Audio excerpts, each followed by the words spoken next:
I'm Paula. I'm Renata. I am Priscilla.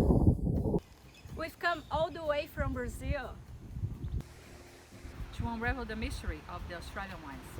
Let us take you on a tour and discover what's behind these famous labels. It's marvelous This is wonderful! for me.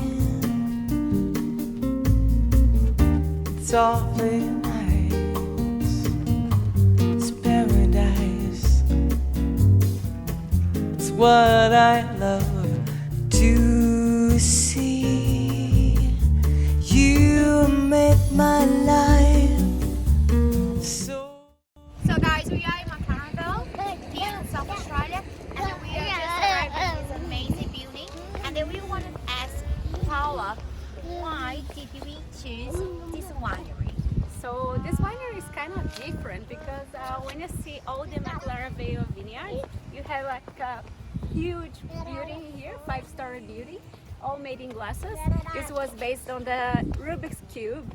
So it's kind of a psychedelic thing, and we have more things to see inside, and we'll show you after that. Come with us, guys. That's right, guys. Today we're at Darrenburg, home of two infamous McLaren Vale icons. The first is the Darrenburg Cube looming in front of us that has dominated the McLaren Vale landscape since 2017. The cube is inspired by the Rubik's Cube and represents the puzzle of good winemaking. It houses an alternate realities museum on the ground floor that mixes art and wine-related themes, then has an art gallery on the second floor with rotating exhibitions. The current exhibition is Salvador Dali. A fine dining restaurant takes up the third and fourth floors, and finally on the top floor sits the tasting room overlooking the vineyards. The cube is unique for sure, and it helps bring tourists to the region and hosts over 1,000 visitors a day.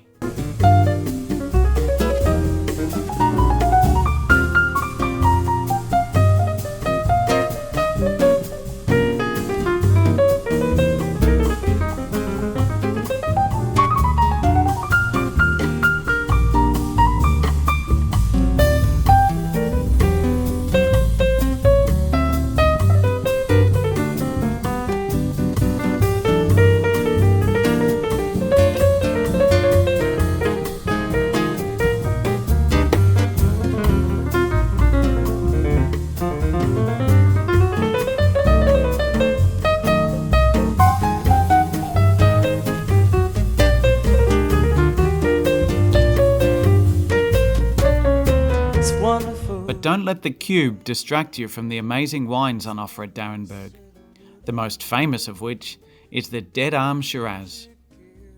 Dead Arm is the common name of a fungus that attacks vines, usually killing them. Airborne spores first land on an arm, slowly devouring that as the fungus makes its way to the trunk. A viticulturalist's first sign of the disease is the dead arm, upon which most viticulturalists will remove the affected vine, thus removing the risk of the fungus spreading and destroying their entire vineyard. At Darrenburg, however, they take a different approach. The remaining arm continues to produce fruit, although obviously yields are much lower. The fruit that is produced, however, is much more concentrated, which is why Darrenburg choose to carefully manage the disease and celebrate it with their prized blend. So come with us and let's discover what's behind the Darrenburg label. Would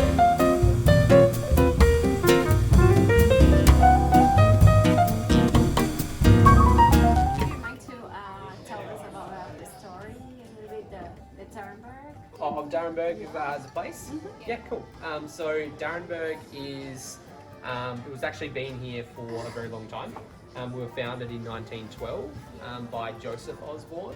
And he was our current owner's great-grandfather. The winery's been passed down from father to son for 4 generations so far. It's actually the Osbornes who own Darrenburg, not the Darrenburgs.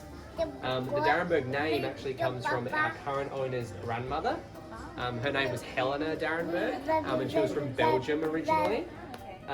She married into the family in the 1920s, and she sadly ended up passing away, giving birth to our current owner's father, Darry.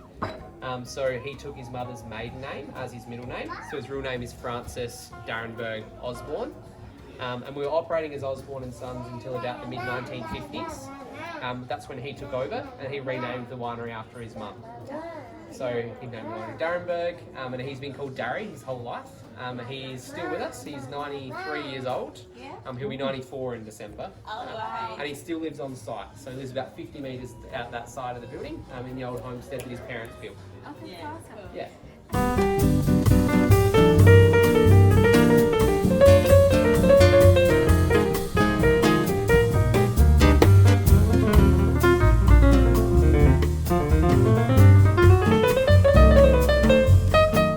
So here we're gonna taste the Dead Arm Shiraz 2017 from Darenberg.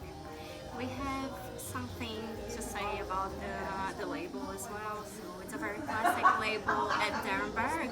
You had the red stripe with the white background. This is something that reminds Darry's school, so it was a uniform that he used to use. He's the father, the third generation, and it's very classic because reminds him like a history, family history, and some different script here that is very related to the Darenberg logo. And screw cap. Yeah, the screw cap. So color-wise, it's very dark and ruby, and in the smell, when it smells like it's quite aromatic. But aromatic is not just the fruity, not just the darker fruits, but it comes with some cured meat, some leather. It's very complex wine, and the palate is actually the tannins is quite nice and smooth, and a very nice acidity to go with. So it's very well integrated. Yeah, I think it's a wine that people usually drink because it's a full body. So Shiraz, very popular in McLaren Vale as well. Very nice. Very nice. So guys, today we're going to try Dead Arms 2011. So we just tried before the 2017 and you see the difference between. So 2011 was a wet year. 2017 was much warmer, so because it's warmer in 2017 you can get much more the ripe fruit flavors, when in this one you can get more herbaceous, right? So Yeah. how did you describe? You can describe this from the nose, so quite herbaceous because of the cool climate, spicy. You can feel like dill, characters, eucalyptus coming through. Palate-wise is very smooth because it has some time, 90 years old. But it's a full body wine, so it's a style of wine that people enjoy a lot. Yeah, we still get some industry notes like figs as well, Yeah. because the 90s Cooked fruits. Yeah, cooked fruits definitely. And yeah, so it's a lovely wine, it's very nice and smooth, completely different 2017 with much more dark fruits and a very light wine, Yeah. very vibrant, Very fresh. very fresh. So yeah, this is Yeah. both I recommended, it's definitely your style. Cheers!